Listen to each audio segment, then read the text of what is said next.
A single mother finds an injured millionaire near her home and decides to help him. By taking care of him, she didn't know she was saving the man who would destroy her peace.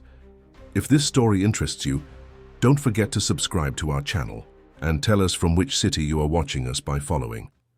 The fog crept through the pine trees like a thick blanket, swallowing the outlines of the small wooden house that stood alone on the mountainside. Helena watched the shadows dance through the kitchen window, her fingers absently drumming on the cup of tea that had long since gone cold. The silence was broken only by the ticking of the grandfather clock and the soft breathing of Clara, her 8-year-old daughter, who slept in the next room. At 39, Helena had a severe beauty in her face, shaped by both solitude and resilience. Her green eyes, deep as lakes hidden in the forest, held stories she preferred not to tell. Her dark brown hair, tied in a messy bun, exposed a delicate neck that was rarely touched. She wore a faded grey sweater over sweatpants, the uniform, though of choice for her nights of vigil. The house, miles away from the nearest town, was both her refuge and her prison. There, between wooden walls that creaked in the wind and windows that fogged up from the constant humidity, Helena tried to rebuild the fragments of a life that had imploded 3 years ago. The decision to move to that isolated place had not only been an escape. It was a way to protect Clara from the whispers and pitying looks that followed them in the big city. The hospital where she had worked for 15 years as head nurse had closed its doors overnight amid a corruption scandal that still occasionally made headlines in the newspapers. It was there, between those white aseptic walls, that Helena watched her mother waste away for weeks, a victim of an aggressive cancer and the lack of resources that had gradually disappeared from the hospital. Every missing piece of equipment, every unused medication, every interrupted treatment was like a stab in the heart of her as a daughter and a professional. Clara stirred in the next room, mumbling something in her sleep. Helena strained her ears, alert to the nightmares that frequently disturbed her daughter's sleep. The girl was too sensitive for her age, as if she had been born with an antenna tuned to the world's most subtle frequencies. "You have ancient eyes," Helena used to tell her daughter, who responded with an enigmatic smile, the kind that made her mother wonder how much wisdom could fit into such a small body. The rain began to fall outside, first in timid drops that soon turned into a dense curtain. Helena got up to close the living room windows, her footsteps echoing on the wooden floor. That was when she heard it, a distant, metallic, and violent sound, followed by a crash that seemed to make the mountain itself tremble. His body reacted, before his mind could even process what was happening. Years of emergency room experience had trained his muscles to respond to the call of danger. He grabbed the flashlight he always kept charged by the door, pulled on his rain boots, and pulled. On the waterproof coat hanging on the coat rack, "Clara!" she called softly, opening the door to her daughter's room a crack. "Mommy needs to check something outside. Stay in bed no matter what you hear." The girl nodded sleepily, her half-closed eyes shining in the dim light like a cat's. Helena felt a tightness in her chest. That look of Clara's always seemed to know more than it should. Rain pelted her face as she walked down the path to the main road, her flashlight cutting through the darkness with its beam. The smell of wet earth mingled with another more acrid odor, gasoline and burning rubber. Her heart raced as the beam of the flashlight revealed skid marks on the dirt road, ending abruptly where the side guard had been destroyed. Helena stepped closer to the edge, shining a light down the slope. About 10 meters below, partially hidden by the vegetation, was an overturned luxury car. The black bodywork, even dented, still had an aristocratic sheen in the rain. There was no visible movement, no sound other than the metallic clink of the cooling engine and the hiss of the rain. He carefully made his way down the slippery slope, his years of hiking in the area giving him the confidence to keep from slipping. As he approached the vehicle, he saw that the windshield was shattered and empty. The driver must have been ejected during the rollover. That was when she saw him. A male body was lying on a pile of leaves and rocks a few meters from the car. She approached quickly, her fingers automatically searching for a pulse in the man's neck. He was alive, but the pulse was weak and irregular. The light from the flashlight revealed a face that made Helena freeze, even covered in blood and mud. It was impossible not to recognize him. That face had been on the covers of magazines and news programs in recent months. Eduardo Lacerda, heir to one of the largest financial empires in the country, protagonist of a scandal that mixed corruption, money laundering, and a death that has not yet been explained. Near the eyes, body, an expensive leather briefcase was closed with a digital lock. A ring with an embossed symbol, which Helena recognized as the Lacerda family crest, still gleamed on the unconscious man's finger, and, partially protected by an inside pocket of his sodden jacket, a passport in the name of Eduardo Alves. The thunder that split the sky at that moment seemed like a laugh from fate. There she was, a nurse exiled by her own choice, with the life of the man potentially responsible for the ruin of the hospital where her mother had died literally in her hands. The rain continued to fall, washing the blood from the unconscious man's face, revealing features that, Helena realized with a sudden tightness in her chest, held an aristocratic beauty even in their vulnerability. Her expert fingers identified a deep cut near his lung, bleeding dangerously. Without immediate treatment, he would not survive the night. Logic screamed at her to call the authorities. Her phone, in her coat pocket, weighed heavily like a moral anchor. But something, perhaps the caregiving instinct that had defined her professional life, perhaps a dark curiosity, or perhaps a deeper impulse she dared not name, made her hesitate.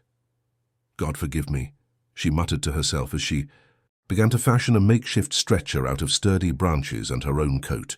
His body was heavy, but years of handling patients had given Helena a strength her delicate frame did not suggest.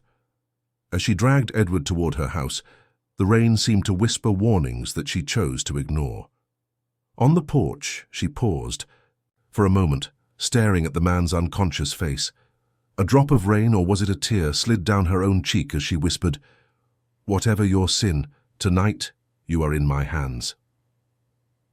In Clara's room, the girl was sitting up in bed, wide, awake, as if she had been waiting. Her eyes followed her mother as she walked down the hall, dragging her heavy body toward the basement. She showed no surprise, only muttering to herself, "The man of promises has arrived, Mommy. He smells like a storm." Helena didn't hear her. Daughters whisper. She was too busy turning her basement into a makeshift emergency room, her experienced hands already sorting through the medical supplies she kept at home, a habit that now seemed prescient. The next few hours would be crucial, for Eduardo certainly, but also for Helena, who still didn't know that that stormy night was just the beginning of a story that would forever change the meaning of redemption, revenge, and most importantly, love. For 4 hours, Helena worked tirelessly over Eduardo's wounded body. The basement, lit by old fluorescent lamps, had been transformed into a makeshift operating room. The smell of antiseptic mixed with the aroma of damp wood and wet earth that seeped through the cracks. Her hands moved with surgical precision, stitching, cleaning, and stopping the bleeding that was threatening the man's life.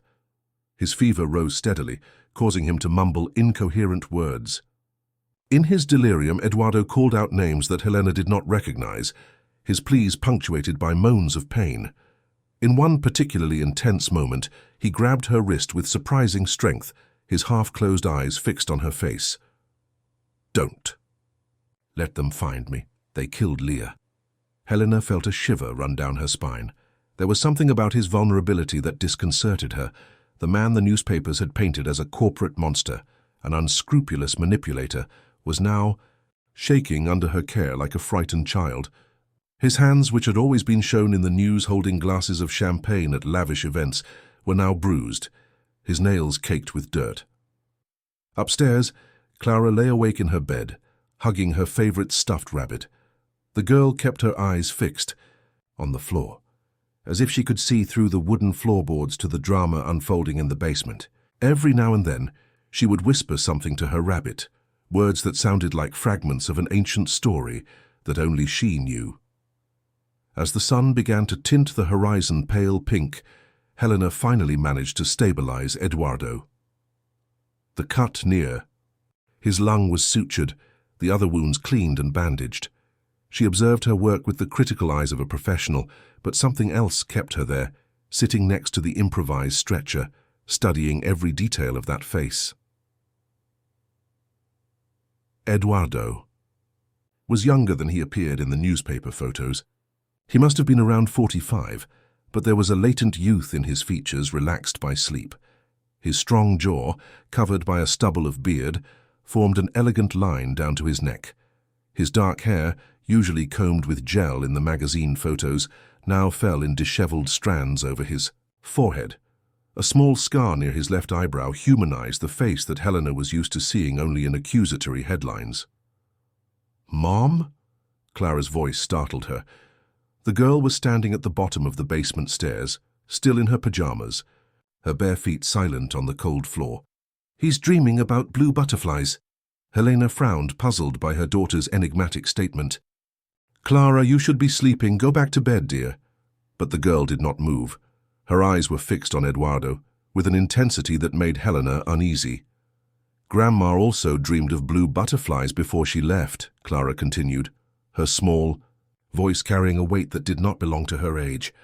A soft groan from Eduardo broke the moment. Helena quickly stood up, guiding Clara upstairs.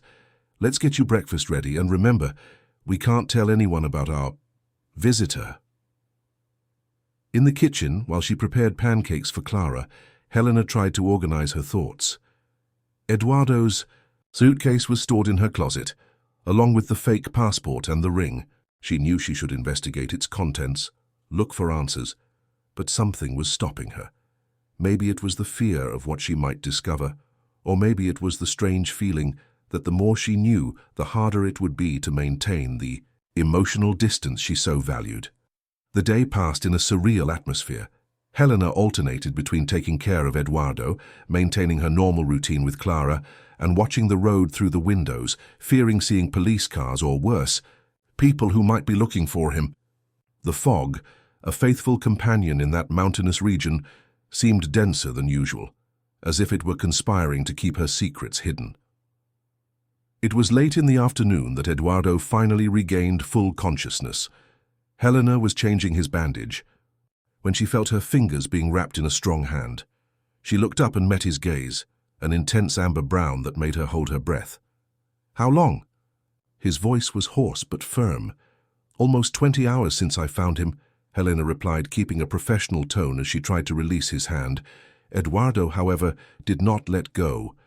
"You should have let me die." There was no self-pity in his voice, just cold realization. Helena felt a wave of irritation. "I'm not God to decide who lives or dies. I'm a nurse." A bitter smile curved his lips. "It was. At St. Francis Hospital, wasn't it? Until my family destroyed it." The shock made Helena recoil, finally managing to free her hand. How did he know? Her face must have betrayed her surprise because Eduardo continued, his voice now softer. "I recognized you as soon as I woke up. Helena Mendez, head nurse. I tried to stop what happened to the hospital, but—" He closed his eyes, as if the dim light of the basement was suddenly too intense. "There are things you need to know." "I don't want to know anything," Helena cut in, her voice shaking slightly. "As soon as you can move, you must leave." "It's not that simple." Eduardo tried to sit up, groaning with the effort. "People will die if I don't—" "People have died," Helena exploded, years of pent-up grief spilling over into her words. "My mother died in that hospital without the care she needed, because someone decided that profit was more important than lives." The silence that followed was deafening. Upstairs, they could hear Clara humming as she drew, oblivious to the drama unfolding in the basement. "Your mother," Eduardo finally spoke, his voice thick with an emotion that Helena couldn't decipher. "Maria Alice Mendez." Helena felt her world spin. Did she wear a silver bracelet with a blue butterfly?" Eduardo asked, his voice urgent now, his eyes fixed on her with a disturbing intensity. Helena's legs gave out, and she had to lean against the wall. "How could you know that?" "Because my sister Leah had one just like it," Eduardo replied, his voice breaking on the last word. "And now I know why you looked so familiar to me. You have the same eyes as her." Before Helena could process what those words meant, small footsteps came down the basement stairs. Clara was standing on the bottom step, holding something in her hands, an old yellowed photograph. "I found this in Grandma's book," the girl said, her voice oddly calm. In the photo, partially faded by time, a young Maria Alice smiled next to a girl who couldn't have been more than 12, and, between them, a teenage boy who was unmistakably a younger version of Eduardo. Helena felt the ground disappear beneath her feet. The walls of the basement seemed to close in on her as a terrible truth began to take shape in her mind. The past she had tried so hard to bury was there, alive and breathing, lying on its makeshift stretcher, looking at her with eyes that held too many secrets. "Your mother," Eduardo said softly, "was my sister Leah's best friend. They were inseparable until the day Leah disappeared. And now, after 30 years, I understand why my father was so desperate to close that hospital. He didn't want the truth to come out." Clara approached Eduardo, holding out something in her small hand, a silver bracelet with a blue butterfly, identical to the one in the photo. "Grandma said I should keep it until the right person comes along," the girl declared with the profound simplicity of children. Helena watched, transfixed, as Eduardo touched the bracelet with trembling fingers, silent tears streaming down his face.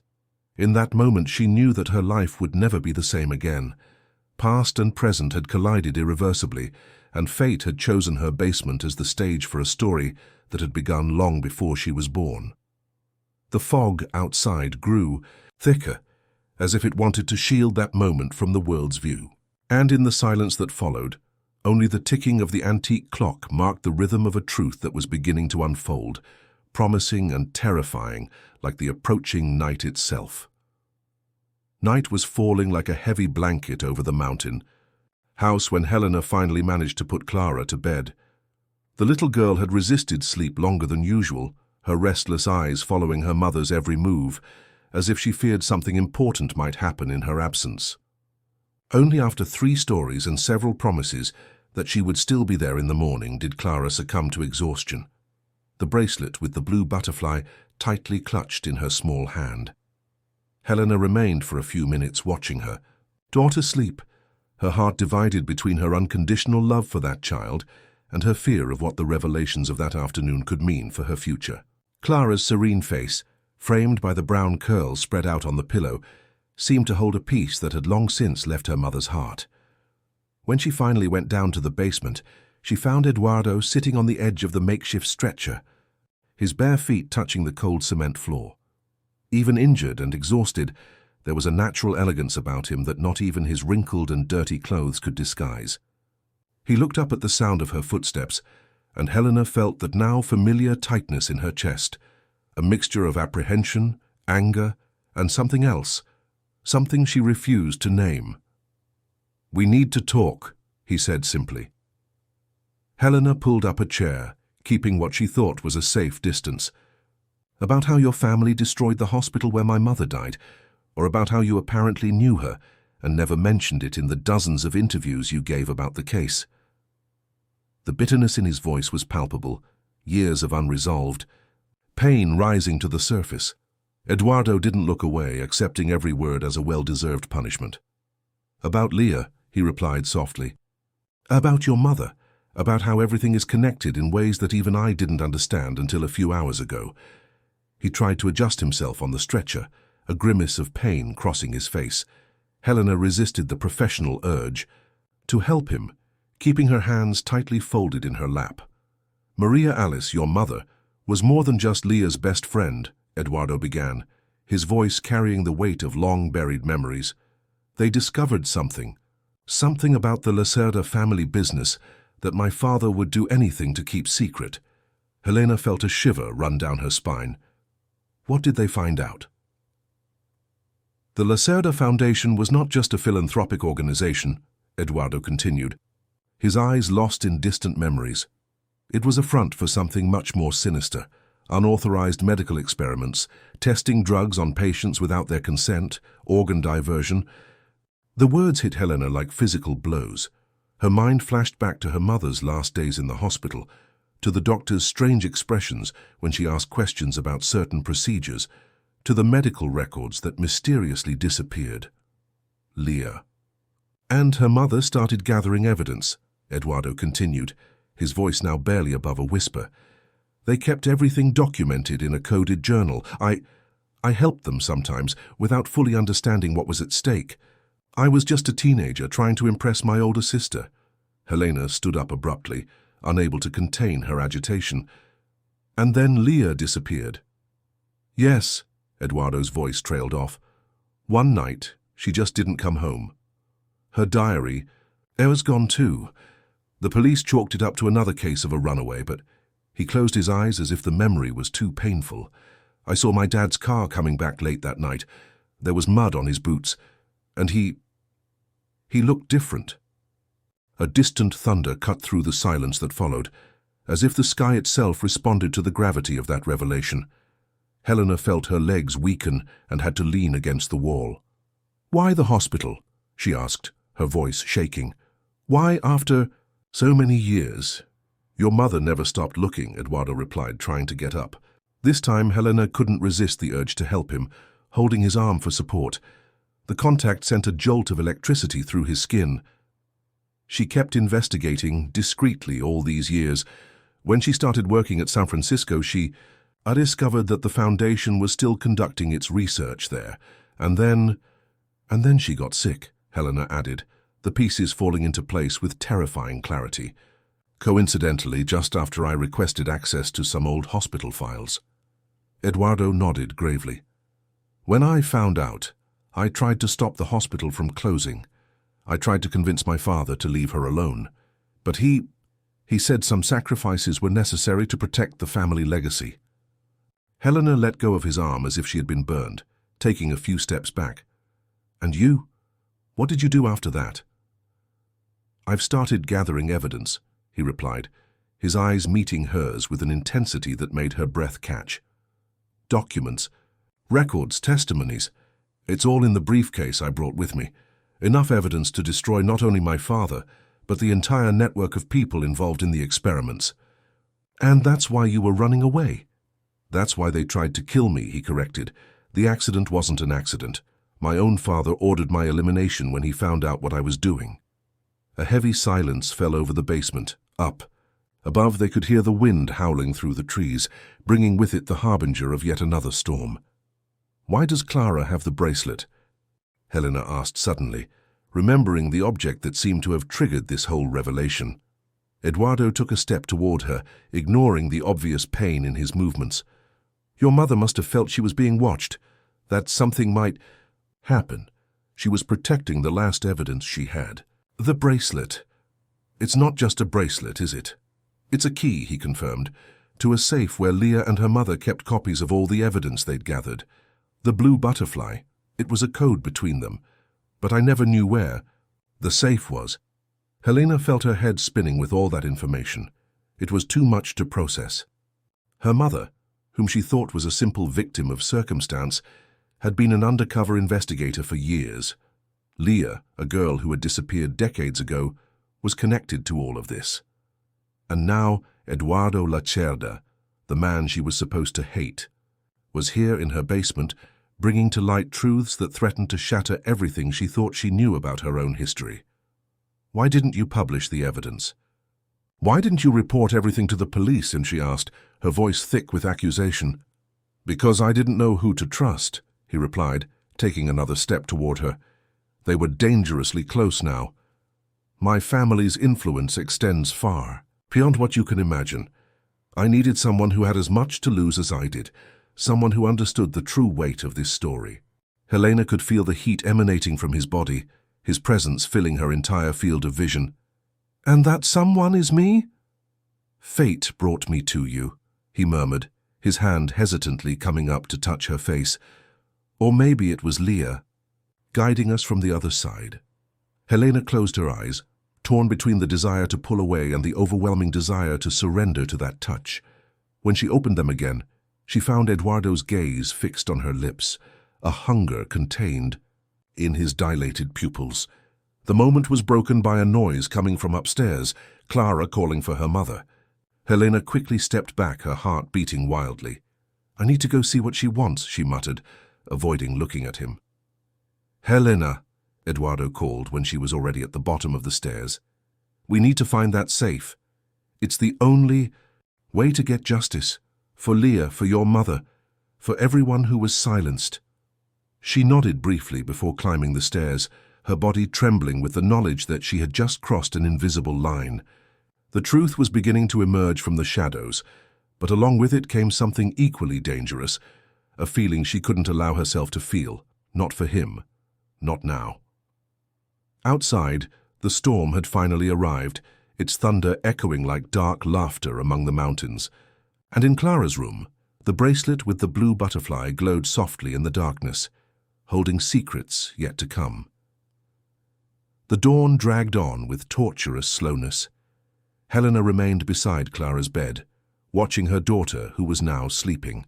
Restlessly, mumbling incoherent words, the bracelet with the blue butterfly still glowed faintly on her small wrist, as if it had a life of its own.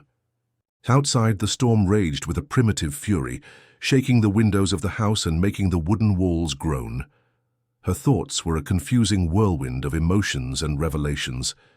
Eduardo's words echoed in her mind, painting a dark picture of conspiracies and crimes that had taken innocent lives. Her mother had not been just another victim of hospital neglect. She had been deliberately silenced. And Leah, what had really happened to that young woman who had disappeared so long ago? A particularly bright flash of lightning illuminated the room, and for a moment Helena thought she saw a shadow move across the window. Her heart raced, but she forced herself to remain calm. The house was isolated, shielded by fog and storm. Still, an unsettling foreboding consumed her. He went down to the basement again, this time carrying a cup of hot tea and some painkillers. He found Eduardo rummaging through the briefcase he had brought with him, documents spread out on the makeshift stretcher. "We need to talk about this," he said without looking up, his voice tense. "There's something here you need to see." Helena approached, placing the cup and medicine on a nearby table. The mint scent of the tea mixed with the aroma of wet earth that infiltrated through the cracks in the basement. Eduardo held out a set of photographs, some of which had already yellowed with age. "These were taken the day Leah disappeared," he explained, his voice thick with restrained emotion. "She was investigating a specific wing of the Foundation's children's hospital. The photos showed sterile hallways, operating rooms, and, most disturbing to Helena, children, dozens of them, all with the same blank stare, all wearing bracelets with a familiar symbol, a butterfly." "My God," Helena whispered, her hands shaking as she held the photographs. "What did they do to these children?" "Experiments," Eduardo replied, his voice now a hoarse whisper. "Testing experimental. Drugs, unapproved procedures. Some of the children were orphaned, others were declared dead to their families when in fact he couldn't finish his sentence." Helena felt her stomach turn. "And Leah found out about this. Her and her mother," Eduardo confirmed, running a hand through his hair in frustration. "Maria Alice was volunteering at the children's hospital. At the time, that's how it started. They noticed that some children were just disappearing." Helena sat on the edge of the stretcher, her legs too weak to support her. "So the butterfly, was it a symbol of identification?" "It was a code," Eduardo explained, sitting down next to her. The proximity made Helena's heart race, but she didn't move away. The bracelets marked the children chosen for special studies. Leah began to photograph everything, documenting names, dates, and then she became a threat, Helena finished, the realization falling on her like a crushing weight. "Just like your mother years later," Eduardo confirmed, his hand finding hers on the gurney. The touch, though gentle, sent jolts of electricity through his body. "When Maria Alice started asking questions about the old hospital files, my father recognized the pattern. She was following the same clues Leah had left." A particularly loud clap of thunder shook the house. Helena found herself instinctively squeezing Eduardo's hand, seeking anchorage in that moment of devastating revelations. "Clara," she whispered, suddenly a new fear settling in her chest. "The bracelet my mother left for her." "It's different," Eduardo interrupted her, his fingers intertwining with hers in a gesture of comfort. "It's a key, like I said, but it's also a warning. Maria Alice must have realized she was being watched. She left the bracelet for Clara because she knew that one day someone would come looking for her. Is that someone you? Eduardo turned to face her, their faces now dangerously close. I spent years trying to figure out what happened to Leah, following clues, connecting the dots. When I learned that Maria Alice had died in the hospital, I knew it was no coincidence. I began to investigate further, and I discovered a web of corruption that goes far beyond the Lacerda Foundation. Helena could feel his breath on her face, a constant reminder of their physical proximity. Part of her wanted to pull away, to maintain the safe distance she had built over the years. But another part, a part that grew with each moment, wanted to move even closer. "Why do you care so much?" she asked, her voice barely a whisper. "You had it all, money, power, status." "Because Leah was more than my sister," he replied, his free hand coming up to touch Helena's face with a gentleness that contrasted with the intensity of his gaze. "She taught me what it means to have principles, to fight for what's right. And because—" he hesitated, his eyes fixed on her lips, "because when I look at you, I see the same strength I saw in her, the same courage." The air between them grew thick with unresolved tension. Helena knew she should pull away, that there were 1,000 reasons not to let herself be carried away by that moment, but when Eduardo leaned toward her, she didn't back away. The kiss was gentle at first, just a tentative brush of lips, but it soon turned into something deeper, more urgent. His hands tangled in her hair, pulling her closer, while hers clutched at his shirt, feeling his heart pounding against her palms. It was a scream from upstairs that abruptly separated them. "Clara!" Helena jumped. To her feet, her heart racing for completely different reasons now. They hurried up the basement stairs, Edward ignoring the pain of his wounds. In Clara's room, they found the girl sitting up in bed, her eyes wide and staring out the window. "There was someone there," she said, her voice shaking. "A man. He was looking at me." Helena ran to the window, but the darkness and rain made it impossible to see anything other than the shapes of the trees shaking in the wind. Eduardo, however, stood tensely beside her. "They found me," he murmured, his voice filled with grim certainty. As if to confirm her words, a headlight cut through the darkness outside, briefly illuminating the side of the house. The sound of an approaching engine sent a cold shiver down Helena's spine. "Take only the essentials," Eduardo commanded, his voice taking on an urgent tone. "We have to get out of here, now." Helena wanted to argue, wanted to say that everything was fine, that it was just her imagination playing tricks. But something in Clara's gaze, something in Eduardo's palpable tension, made her act without question. As she hurried to grab a bag and some clothes, her mind flashed back to the kiss they had shared minutes before. How could something so sweet turn so quickly into danger? And why, even now, with fear coursing through her veins, could all she think about was how much she wanted to kiss him again? The storm raged outside, as if sensing the drama that was about to unfold. And on Clara's wrist, the bracelet with the blue butterfly continued to shine, like a beacon guiding them to a destination neither of them could have foreseen. The next few minutes unfolded in a frantic sequence of actions. Helena threw clothes and important documents into a backpack, while Eduardo, ignoring the pain of his injuries, erased all signs of his presence in the basement. Clara, with surprising maturity for her age, was already dressed and carrying her own backpack, where she had kept only her favorite stuffed rabbit and a photo album of her grandmother. The sound of tires on the dirt road grew closer and closer. The rain, which had previously seemed like an enemy, now became their ally, creating a natural curtain that made it difficult for anyone approaching to see. "There's a trail behind the house," Helena whispered, checking that the bracelet was still securely on Clara's wrist. "It leads to a side road about a mile down the mountain. Few people know the way." Eduardo nodded, his eyes constantly scanning the windows. "We need to get the briefcase first, the documents." A headlight illuminated the side of the house, making the three instinctively duck.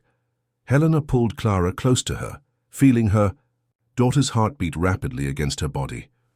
"Mommy," Clara whispered, her wide eyes fixed on something through the kitchen window. "The man in the picture is here."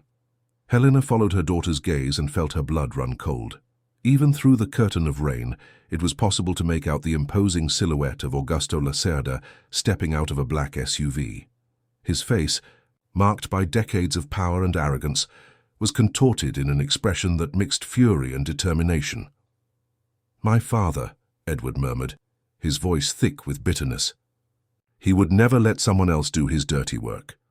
Two more men got out of another car, their postures clearly indicating that they were not there for a friendly visit. Helena could see suspicious bulges under their coats, weapons, no doubt. "This way," she said, leading them toward the back door. Eduardo grabbed his briefcase and followed, his movements betraying the pain he felt, but his eyes showing steely determination. The first shot took everyone by surprise. The glass in the kitchen window exploded into 1,000 pieces, causing Clara to let out a muffled scream. Helena covered her with her own body, feeling shards of glass scratch her back through the thin fabric of her blouse. "Eduardo!" Augusto Lacerda's voice thundered through the storm. "Don't make this harder than it has to be. You know there's no way out." Eduardo pushed Helena and Clara toward the back door, positioning himself between them and the broken window. "Run," he muttered urgently. "Don't stop, don't look back. I'll slow them down." "No." Helena grabbed his arm, surprised by the strength of her own reaction. "I'm not leaving you here." For a moment their eyes met, and all the chaos around them seemed to disappear. There was so much to be said, so much to be explained, so much to be felt. Eduardo touched her face briefly, his thumb caressing her cheek in a gesture so tender it made her heart ache. "I don't want to leave you either," he whispered, and Helena saw in his eyes the reflection of a future that could have been. Lazy mornings, shared laughter, stolen kisses. A future that now seemed to slip through her fingers like water. Clara, who had been watching the scene with eyes that seemed to see beyond the moment, suddenly grabbed both of their hands. "The secret passage," she said urgently, "just like in Grandma's stories." Helena frowned in confusion, but then understanding struck her like a bolt of lightning. Of course, the basement, the passage her mother had mentioned years. Hagu, the one she had always thought was just another one of Maria Alice's fanciful stories. Another shot rent the air, this one closer. Heavy footsteps echoed on the front porch. "This way," Helena whispered, leading them back to the basement. On the way, she grabbed an old cookie tin from the kitchen shelf, the one her mother had always told her never to throw away. No matter what. In the basement, as footsteps approached upstairs, Helena removed some dusty crates from a seemingly unremarkable corner. There, barely visible in the dim light, was a small metal latch. "The key," she murmured, looking at the bracelet on Clara's wrist. The blue butterfly seemed to pulse with a light of its own.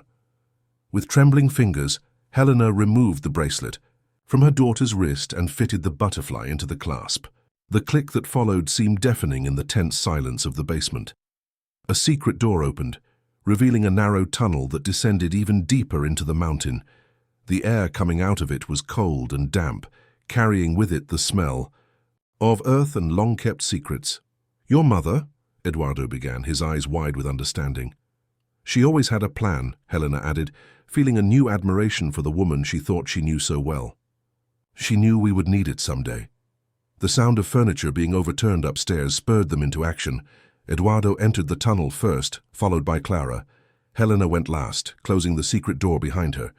In the dark, guided only by the dim light of a cell phone, they began their descent into the unknown. The tunnel was narrow and damp, its walls occasionally marked with ancient symbols. More blue butterflies, Helena noticed, each seemingly pointing in a direction. Clara held her hand tightly, her steps surprisingly steady for a child in such frightening circumstances. "Mommy," she whispered after a few minutes of walking. "Grandma is leading us." Helena felt tears burning her eyes. Her mother, even after death, continued to protect her. How many more secrets had Maria Alice kept? How many layers of this story were yet to be revealed? Eduardo, who was leading? The group suddenly stopped. "There's something ahead," he muttered, shining his phone's light on a metal door partially hidden by roots and dirt. On the door, once again, the blue butterfly symbol glowed softly in the darkness. Helena fitted the bracelet into the lock, her heart pounding so hard it felt like it wanted to escape her chest. The door swung open with a metallic groan, revealing a small circular room carved into the rock. And there, lit by the flickering light of my phone, was a safe. Same symbol, same lock. "Leah's diary," Eduardo whispered, his voice choked with emotion. "After all these years—" Above them, the distant sound of footsteps and angry voices echoed across the land. But there, in that secret chamber created by two women who refused to be silent in the face of injustice, Helena, Eduardo, and Clara found something more precious than any document or evidence. They found hope. And as Eduardo worked to open the safe, his fingers trembling with anticipation, Helena realized that she wasn't just running from something. She was running toward something too. Toward truth, toward justice, and perhaps most frightening of all, toward love. A love that had begun decades ago, with two brave girls who discovered a terrible secret. A love that now found an echo in the looks exchanged between her and Eduardo, in Clara's small hands that held them together, in the strength that drove them forward, even when everything seemed lost. The storm was still raging above, but down. Here, protected by stone walls and decades of secrets, they had found their own eye of the storm, a moment of peace before the real battle began. The safe opened with a soft click, revealing its contents in the flickering light of the cell phone. The smell of old paper and hidden secrets filled the small underground chamber. Eduardo took out with trembling hands a notebook with a dark green cover, its pages yellowed with age, but still intact, protected from moisture by the hermetic safe. "Leah's diary," he whispered, his voice thick with emotion. Helena stepped closer, gently placing her hand on his shoulder as he opened the first page. The handwriting was delicate and precise, typical of a teenager trying to appear more mature than her years. Clara, who had been sitting on the damp floor with her stuffed rabbit, looked up suddenly. "They're coming down," she murmured, her voice carrying a disturbing certainty. Helena felt her heart race. "How much time do we have?"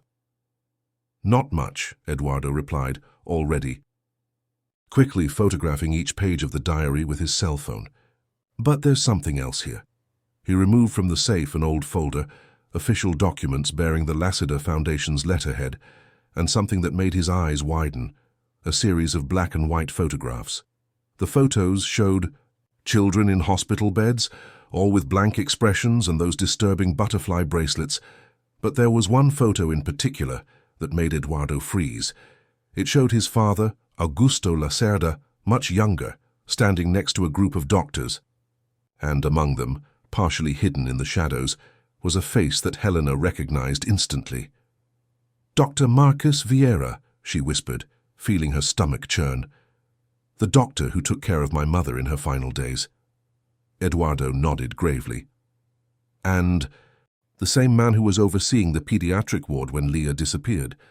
A distant sound of metal against metal echoed through the tunnel, making the three jump. They were discovering the secret passage. "We need to go," Helena urged, already putting the documents in her backpack. But Eduardo had started reading a section of the diary, his eyes running frantically over the pages. "Wait," he said, his voice shaking. "Leah found out something the night she disappeared, something about an operation called Project Chrysalis." The name made Clara lift her head abruptly. "Like butterflies," she said, her fingers unconsciously touching the bracelet that was now back on her wrist.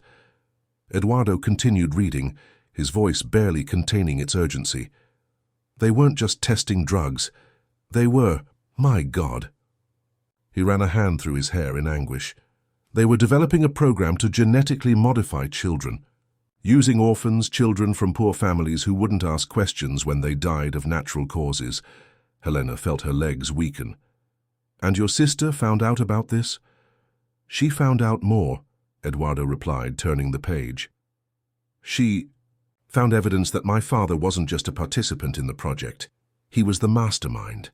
And Dr. Vieira, he perfected the process using—" His voice trailed off. "Using what?" Helena asked, though part of her didn't want to hear the answer. "Using her own daughter as the initial guinea pig," Eduardo added, his face pale with horror. Leah discovered that the project's first volunteer was Dr. Vieira's daughter, a girl who had supposedly died of leukemia years before. A closer rumble made the tunnel walls shudder. Voices echoed in the distance, getting closer and closer. "We have to go," Helena insisted, pulling Eduardo by the arm. But he was frozen, his eyes fixed on the last entry in the diary. "There's a message from your mother here," he said softly, written years later in a different handwriting. He began to read. "To whoever finds this diary, Project Chrysalis isn't over. They're still going, now using the hospital as a front. The children who survived the experiments are transferred to a facility in the mountains. I found it, but they found me first. If you're reading this, look for the blue butterfly. She's the key to everything, and Helena..." He paused, his voice breaking. "Protect Clara, they can never find out about her." Helena felt her world spin. What does she mean by that? What does Clara have to do with all this? But before Eduardo could respond, Clara let out a small scream. The bracelet on her wrist had begun to glow with an unearthly intensity, emitting a shade of blue that illuminated the walls of the chamber. "Mommy," the girl called, her voice strangely calm. "It's time to remember." And then, as if his words had activated some hidden mechanism, a section of the chamber wall began to move, revealing another passage, even deeper into the mountain. The sound of footsteps approached quickly through the original tunnel. Helena could hear Augusto Lacerda's voice, filled with controlled fury, giving orders to his men. "This way," Clara commanded with an authority that did not belong to an 8-year-old. Her entire body seemed to emanate that same unearthly, blue light that came from the bracelet. Eduardo and Helena exchanged a look filled with fear and understanding. The mystery they had discovered was much bigger and more terrible than they had imagined. And Clara somehow was at the center of it all. "Trust her," Eduardo whispered, lacing his fingers with Helena's. "Your mother and Leah brought us here for a reason." Helena nodded, swallowing the fear that threatened to paralyze her. They followed Clara through the new passage, which closed silently behind them seconds before Augusto Lacerda and his men invaded the vault chamber. As they moved through the darkness, guided only by the supernatural light emanating from Clara, Helena felt that they were walking not only away from danger, but towards a truth that would change everything. She thought she knew about her family, about love, about the very nature of reality. And as her hand remained tightly clasped in Eduardo's, she realized that she was no longer just fighting for justice or survival. She was fighting for a future that, until a few hours ago, she would not have dared to dream of. A future where love and truth could finally triumph over decades of secrets and lies. Clara's blue light guided them forward, a beacon of hope, in the darkness. And in her heart, Helena knew they were about to discover the true meaning behind Project Chrysalis and her daughter's role in all this mystery. The new tunnel wound deeper into the mountain, its walls covered in phosphorescent symbols that pulsed softly in the darkness. Helena watched her daughter lead the way, Clara's small body emanating that unearthly blue light that seemed to respond to the symbols on the walls. Each step they took them further away from the chase, but also closer to a truth that Helena was beginning to fear. "Did you know?" she asked Eduardo, her voice barely a whisper. "About Clara?" He squeezed her hand gently. "Not exactly. But there was speculation in the documents I found. Children who displayed special abilities after the experiments. Most didn't survive, but some..." "No," Helena snapped, though her heart knew she was just denying the inevitable. "Clara is normal. She's just sensitive, like any child." Clara stopped suddenly, turning to face them. Her eyes, normally light brown like her mother's, now glowed an electric blue. "I'm not like any other child, Mommy," she said, her voice carrying a disturbing maturity. "And you've always known it." Memories flooded Helena's mind like a torrent. Clara foreseeing accidents before they happened, knowing things she shouldn't have, having dreams that came true. And her pregnancy, those strange months in the hospital, under Dr. Vieira's care when unexplained complications kept her hospitalized. "What did they do to me?" she whispered, feeling her legs weaken. Eduardo caught her, holding her tightly. against his chest. "Not with you," Clara replied, gently touching her mother's hand. "With me. Before I was even born. Dr. Vieira wasn't just taking care of you during your pregnancy. He was changing me." Eduardo quickly pulled Leah's journal from his backpack, flipping through it until he found a specific page. "Here," he said, his voice shaking slightly. "Project Chrysalis isn't just about genetic modification, it's about forced evolution. They believe they can create a new species of human, starting with developing fetuses. But they need a specific gestational carrier, someone with a compatible genetic code." "Maria Alice," Helena added, realization hitting her like a bolt of lightning. "My mother was a match, wasn't she? Is that why Leah sought her out in the first place?" Clara nodded. "Grandma was special, like me, like Dr. Vieira's daughter, but she managed to escape before they could use her. You, Mom. You inherited her." Compatibility. The distant sound of voices echoing through the tunnels brought them back to the reality of their situation. They were being hunted, and answers would have to wait. "This way," Clara indicated, leading them to a fork in the tunnel. "They can't follow us. Only those who carry the butterfly gene can see the symbols." Helena looked at the glowing marks on the walls with new eyes. To her, they were perfectly visible, glowing like subterranean constellations. Eduardo, she noticed, had to strain his eyes to make them out. "The symbols," he murmured, "are like the ones in Leah's diary." Could she see them too? "Leah was just like us," Clara confirmed. "That's why her father feared her so much. She wasn't just a witness to the experiments, she was living proof that the project had begun much earlier than anyone thought." They continued down the tunnel, which was now beginning to rise slightly. The air was growing cooler, suggesting that they were approaching some kind of exit. But there was something else in the air, a low, almost subliminal hum that made Clara's bracelet vibrate in response. "We're coming," the girl announced, her voice thick with a mixture of anxiety and anticipation. "Getting where?" Helena asked, though part of her already knew the answer. "To the real Chrysalis project," Clara replied, stopping before a massive metal door covered in more glowing symbols. "To the place where it all began, and where it all will end." The Mao. Door was different from any other they had encountered. It had not just one lock for the bracelet, but 5 slots arranged in a star shape. In the center, a larger butterfly glowed brightly. "We need the others," Clara said, touching the empty sockets.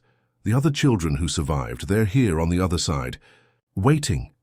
Eduardo quickly consulted his diary. "Leah mentions 5 children who survived the initial experiments.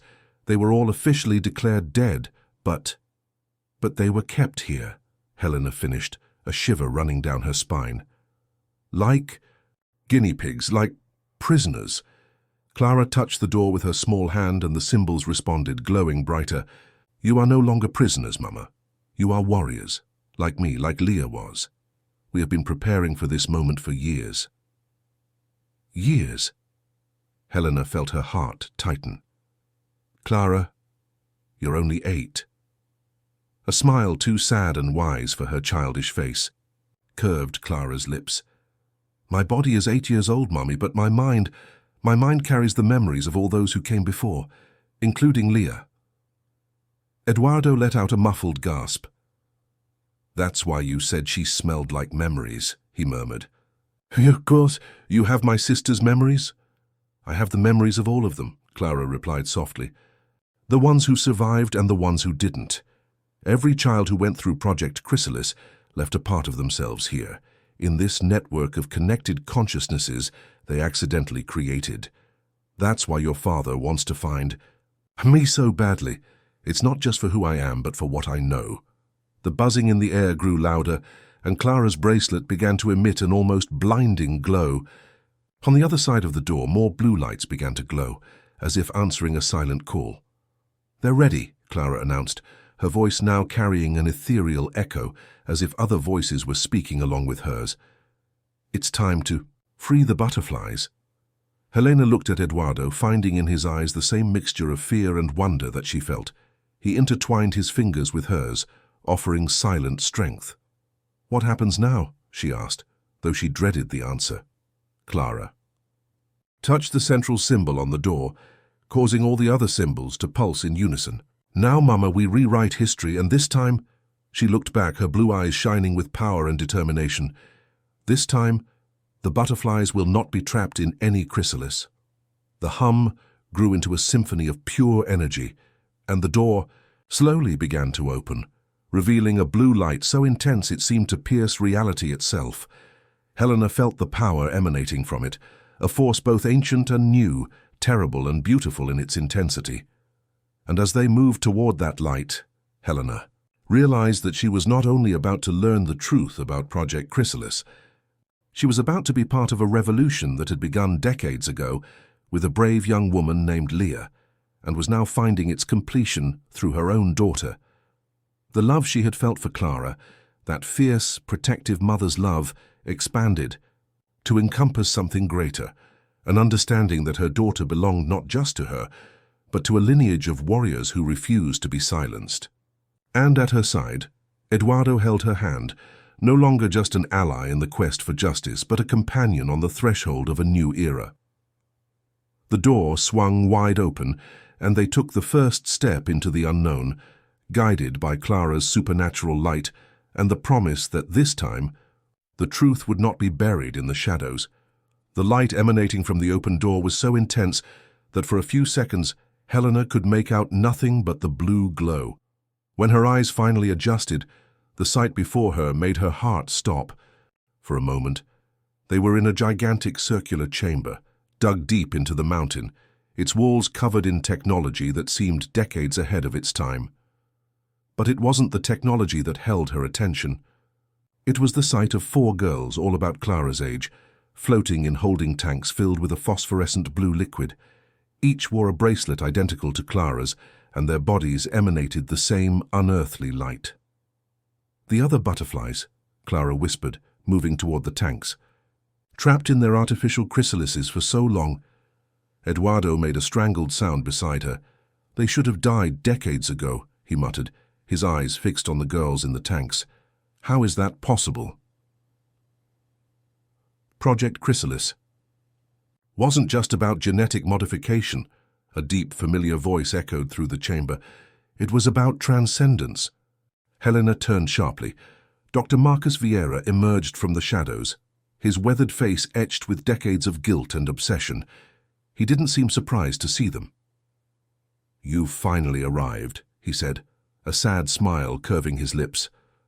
"Clara told us you were coming." "How—" Helena began, but Clara interrupted her. "He's not our enemy, Mom," she said softly. "Not anymore. He's been protecting us all these years, keeping Augusto Lacerda from the truth." The doctor nodded gravely. "After my daughter, after Sophia was the first—" He choked on the words, decades of pain evident in his voice. "I realized what we had done, what I had done. But it was too late to save her. Too late for all of them.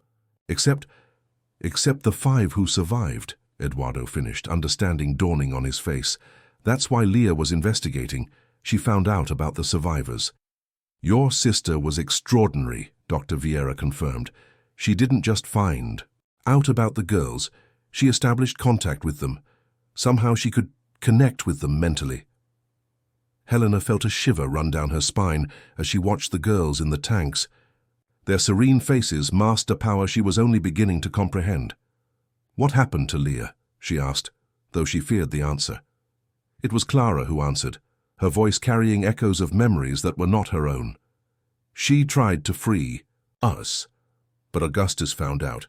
He couldn't allow the project to be exposed. He couldn't allow the world to know that he had created something he couldn't control. So he killed her," Eduardo concluded, his voice choked with emotion. "No," Clara corrected gently. "He tried. But Leah had already connected with us. Her body died, but her consciousness, her essence, she became part of our collective mental network."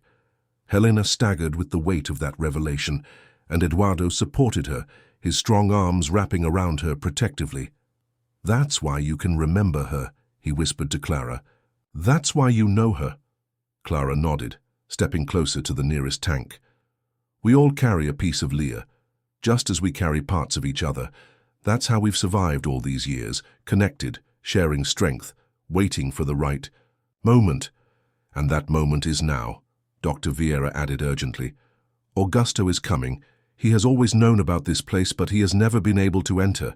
The doors only respond to those who carry the butterfly gene. As if to confirm her words, a distant rumble echoed through the tunnels. Helena could hear voices and footsteps approaching.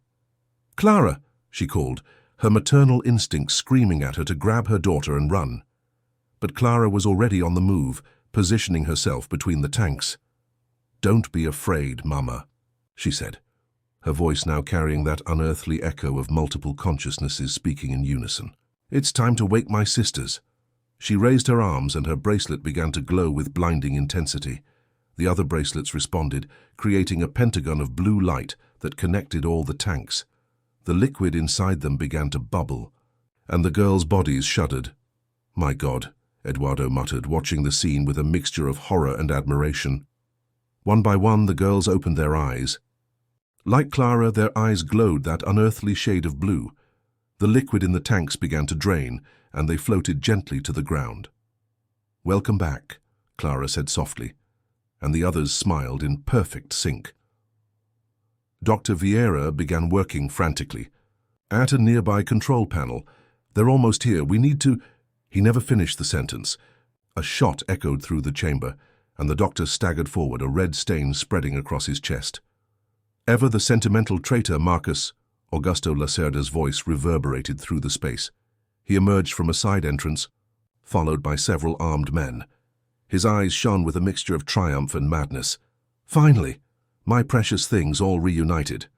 Helena moved instinctively to protect Clara, but her daughter stopped her with a gentle gesture. "It's okay, Mommy," she said, her voice calm. "We've been waiting for this moment for a long time." The 5 girls stood in formation, their bracelets glowing in unison. The air in the chamber grew thick with static, and Helena could feel her hair stand on end. "You don't understand," Augustus said, stepping forward with his gun pointed. "I created you. I made you special. All I ask is obedience." "No," one of the girls spoke, her voice carrying the same unearthly echo as Clara's. "You didn't create us. You tried to imprison us, but true evolution cannot be controlled." "You killed my sister." Edward stepped forward, his voice shaking with suppressed rage. "Your own daughter." Augustus laughed, a cold, humorless sound. "Leah was weak. She didn't understand the greatness of what we were accomplishing here, just like you, my disappointing son." "No," Clara interjected, her voice now carrying a power that made the very walls of the chamber vibrate. "Leah was stronger than you could ever comprehend, and now you will understand exactly what you created." The 5 girls clasped their hands together, forming a perfect circle. The light from their bracelets intensified until it was almost unbearable to look at. And then, in the center of the circle, a shape began to materialize, an ethereal, glowing figure with the face of a young woman that Eduardo recognized instantly. "Leah," he whispered, tears streaming down his face. The figure smiled, her translucent body pulsing with blue energy, and when she spoke, her voice carried the weight of decades of waiting. "Hello, Dad, did you miss me?" The air in the chamber crackled with unearthly energy, blue sparks dancing like tiny bolts of lightning between the metal walls. Leah's translucent form hovered in the center of the circle formed by the girls, her ethereal presence emanating a power that made the very air vibrate. Augusto Lacerda had taken a step back, his normally impassive face now contorted into a mask of shock and fear. "Impossible," he muttered, his gun trembling slightly in his hand. "You're dead. I myself—" "Did you kill me?" Leah finished, her voice echoing unearthly through the chamber. "Yes, Father. You killed my body. But you didn't understand what Project Chrysalis really created, did you? It wasn't about genetic modification or forced evolution. It was about transcendence, about connecting consciousnesses in ways your limited mind could never comprehend." Helena watched the scene with a mixture of terror and fascination, her fingers tightly intertwined with Eduardo's. who seemed unable to take his eyes off the spectral image of his sister. Clara and the other girls maintained their formation, their bodies glowing with that unearthly blue light, channeling energy to maintain Leah's manifestation. All these decades, Leah continued, her form floating closer to her father. You thought you were in control, that your test subjects were merely tools for your ambition. But every child you sacrificed, every life you destroyed in the name of science became part of something greater, a collective consciousness that grew in the shadows, waiting for the right moment. One of Augustus's men raised his gun, but, before he could fire, a wave of blue energy hit him, throwing him against the wall. The others fell back, their weapons falling to the ground, as if they had been snatched away by invisible hands. "Clara!" Helena called, her maternal instincts screaming to protect her daughter. But when she looked at Clara, she realized that her little girl was no longer just her little girl. Her small face held the wisdom of many lifetimes. Her bright blue eyes held memories of decades of silent resistance. "It's okay, Mommy," Clara replied, her voice blending with other voices. "We're stronger together." Augusto tried to regain control of the situation, his voice taking on that authoritative tone that had intimidated so many over the years. "You can't do this. The project, all the progress we've made." "Progress?" Eduardo stepped forward, his voice shaking with suppressed fury. "You call torturing children, murdering your own daughter, destroying entire families in the name of your obsession progress?" "You were always weak, Eduardo," Augusto spat the words. "You never understood the greatness of what we were accomplishing, just like your sister." "No," Leah interrupted, her form glowing brighter. "Eduardo understood exactly what mattered. Humanity, compassion, love, all the things you sacrificed on the altar of your ambition." The girls began to hum softly, an ancient and strange melody that made the walls of the chamber resonate. The air grew even thicker with energy, and Helena could feel every hair on her body stand on end with the force of the power emanating from them. "What are you guys going to do?" Augusto asked, finally letting the fear show in his voice. "We will do what we should have done long ago," Clara replied, her voice now carrying the same ethereal authority as Leah's. "We will free them, all the souls you have imprisoned in the name of science." As if responding to a silent command, the panels on the chamber's walls began to glow, revealing other hidden containment tanks, dozens of them, some containing only traces of that phosphorescent blue liquid, silent reminders of the lives that had been lost there. "No!" Augustus shouted, raising his weapon again. "I will not allow them to destroy my life's work." The shot echoed through the chamber, but the projectile never hit its target.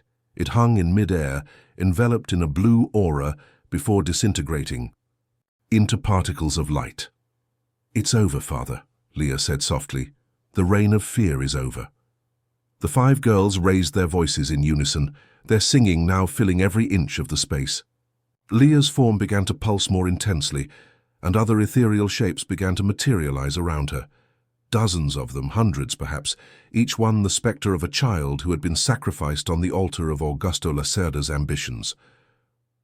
Helena felt tears run down her face as she recognized her mother among the spectral forms. Maria Alice, young and radiant like in the old photographs, smiling that smile that always held secrets. "Mom," she whispered, and Maria Alice's figure waved gently. "You did well, my daughter," her mother's voice echoed in her mind. "You protected Clara until she was ready.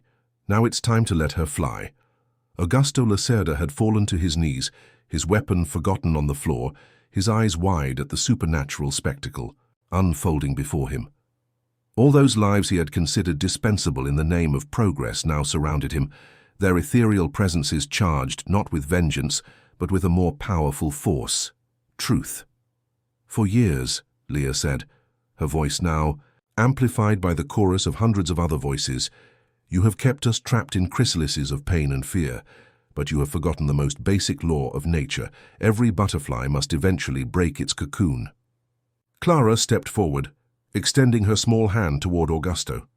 The other girls followed suit, and a beam of intense blue light connected their bracelets, forming a perfect star of pure energy. "It's time to fly," Clara announced, and the power contained in her words made the mountain itself shudder. Helena felt Eduardo pull her back, shielding her with his body as the energy in the chamber reached impossible levels. The air was so charged that breathing became difficult, and the light had become so intense that she had to close her eyes. Augusto Lacerda's scream was swallowed up by the otherworldly symphony that now filled the space, the sound of hundreds of souls finally breaking free from decades of imprisonment. It was a sound of pain and joy, of endings and new beginnings, of death and rebirth. And amidst the chaos of light and sound, Helena felt something fundamentally shift in the fabric of reality. As if the universe itself was being rewritten, not with vengeance or destruction, but with the most powerful force in existence, the truth finally coming to light. The last thing he saw before the light became unbearable was Clara's smile. No longer just his little girl, but a being of power and wisdom, a butterfly finally free from its chrysalis, ready to transform the world with the beat of its wings. When the light finally dimmed and Helena was able to open her eyes again, the chamber had been transformed.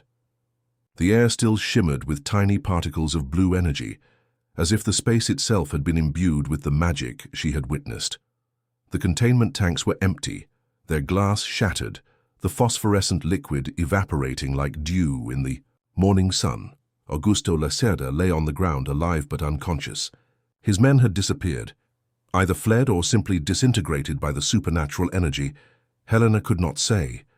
Dr. Vieira's body was also gone, though a faint blue luminescence where he had fallen suggested that his essence had joined the other. Freed souls. Clara and the other 4 girls stood in their circle, but something about them had changed. Their bodies no longer glowed with that intense light, though their eyes retained a soft blue hue. They seemed simultaneously younger and older, children who had touched eternity and returned to tell the tale. "Clara?" Helena called softly, taking a hesitant step toward her daughter. Clara turned to her, and her smile was both familiar and new, as if she had finally found a way to integrate all the lives and memories that had inhabited her consciousness. "It's okay, Mommy," she said, her voice now her own, though it carried an echo of ancient wisdom. "We did it. They're free now." Edward slowly approached his father's unconscious body, his eyes roaming over the face of the man who had caused so much suffering. What happened to him? It was Leah who answered, her spectral form still visible, though softer now, like a reflection in water. "He will live," she said, "but his mind has been rewritten. Every memory of the experiments, every cruel decision he made, replaced with the truth of the lives he destroyed. Every moment of pain he caused, every tear he elicited, every life he stole. He will carry those memories now, not as an executioner, but as a victim. A more fitting punishment than death," one of the other girls commented, her voice carrying centuries of anticipation. Helena looked at the other children, their physical ages frozen by time in the tanks, but their essences as ancient as the earth itself. "And you? What happens now?" "Now," Clara replied, taking the other girl's hands, "we continue our mission. There are other places like this, other children needing to be freed. Project Chrysalis was not limited to this facility." Helena's heart sank. You're going to leave?" Clara let go of the other girl's hands and ran into her mother's arms, her embrace still that sweet, childlike embrace that Helena loved so much. "No, Mommy. My place is with you. The others can continue the mission. I've already done my part." The other 4 girls smiled in understanding. One of them, the tallest, with long black hair, came closer. "Clara showed us something important, that it is possible to be both human and something more. That love and power can coexist without destroying each other." Eduardo approached Helena and Clara, his eyes still teary from his sister's ethereal presence. Leah floated toward them, her smile now serene. "You found your own family, little brother," she said, softly. "Protect them like I couldn't protect you." "Leah," Eduardo began, his voice cracking, but she interrupted him with a gentle gesture. "It's okay, Eduardo. My death wasn't in vain. It allowed me to be part of something bigger, something that finally brought the truth to light. She turned to Helena. Take care of him for me. He was always better than all of us, even without special powers. Helena felt Eduardo's fingers intertwine with hers and nodded, unable to contain the tears that ran down her face. The other girls had begun to glow again, their forms beginning to dissolve into light. It's time, one of them announced. Other places call us. Clara hugged each of them, whispering goodbye in an ancient language Helena didn't recognize. When she reached the last girl, she was given something in her hands, a new bracelet with the blue butterfly on it. For when we need you, the girl explained, but only when you choose. Leah was the last to leave. Her spectral form approached. Eduardo won last time, touching his face with translucent fingers. Be happy, little brother, and know that I will always be close by in the folds between the worlds. She turned to Clara. You are stronger than I ever was, little one. Use that power wisely. And then, in a final flash of blue light, they all disappeared, the 4 girls and the countless spirits that had been freed. The chamber fell silent, only the soft hum of abandoned equipment breaking the silence. Helena, Eduardo, and Clara remained embraced for a long moment, their breathing synchronized, their hearts beating in rhythm. Through her tears, Helena could see particles of blue light dancing in the air, like tiny earthly stars, eternal reminders of the magic they had witnessed. What do we do now? Edward asked softly, looking at his father's unconscious body. Now, Helena replied, squeezing his hand, we tell our own story, the true story. Clara smiled, her eyes now alternating between the familiar brown and that unearthly shade of blue. And we lived, Mum. Mostly, we lived. Days later, when the story of Project Chrysalis finally came to light, shaking power structures and revealing decades of hidden crimes, Helena watched the sunset from the porch of her mountain home. The mist still danced among the pines, but now it seemed more like a protective veil than a curtain of secrets. Eduardo was at her side, his arm around her waist, his warmth an anchor in reality after so many extraordinary events. Clara played in the garden, her crystal-clear laughter echoing across the hillside, a special child who had chosen to be just a child. The bracelet with the blue butterfly rested in a velvet box on the living room table, a silent reminder that some powers are best saved for when they are truly needed. And on the walls of the house, photographs old and new told a story of loss, love, and redemption. Maria Alice as a young woman, smiling beside Leah, Clara as a baby in Helena's arms, and now, more recent, photos of the 3 of them together, building a new family from the ashes of old secrets.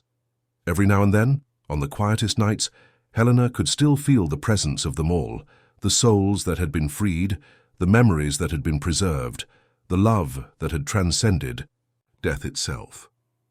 And in those moments, as she held Clara in her arms and felt Eduardo's lips on her forehead, she understood that some stories didn't need extraordinary endings to be magical. Sometimes, the greatest miracle is simply love, the kind of love that survives tragedy, that transcends secrets, that heals old wounds and creates new beginnings. A love that, like a butterfly emerging from its chrysalis, transforms everything it touches with the simple flutter of its wings. And so, between the fog and the secrets, between the ordinary and the extraordinary, between the human and the supernatural, Helena, Eduardo, and Clara continued their journey, no longer prisoners of the past, but architects of their own future, a future built on the strongest foundation there is, the truth, finally free to fly with its own blue wings.